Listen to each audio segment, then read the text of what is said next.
বাংলাদেশ জিন্দাবাদ, পাকিস্তান জিন্দাবাদ। পাকিস্তান বাংলাদেশ মোরা ভাই ভাই, একে অপরের বন্ধু, একে অপরের পাশে দাঁড়াবো আমরা ইনশাআল্লাহ।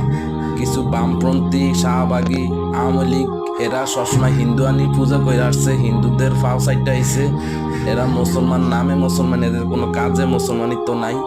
এরা হচ্ছে জঙ্গি, এরা হচ্ছে সন্ত্রাসী, এটা হচ্ছে লুট্টরাজ, এরা হচ্ছে খুনি, এরা হচ্ছে মানুষের উপর অত্যাচার করেনওয়ালা।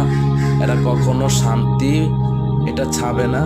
এরা সবসময় দেশের ভিতরে হাঙ্গামা লেগেই থাকুক, দেশের ভিতরে সমস্যা লেগেই থাকুক, এরা এইটাই চেয়েছে। এরা কখনো এদের দ্বারা দেশ শান্তি থাকবে না, দেশ ভালো থাকবে না। তবে আওয়ামী লীগের দোসরদেরকে প্রত্যেকের বিচার করতেই হবে। এরা দেশের মানুষের এইভাবে ক্ষতি করে যাইতে পারে, এরা দেশের জন্য অনেক খারাপ কিছু করতে পারে, এদের বিচার তো অবশ্যই করতে হবে। তবে পাকিস্তান হচ্ছে আমাদের ভাই, পাকিস্তান আমাদের বন্ধু, পাকিস্তান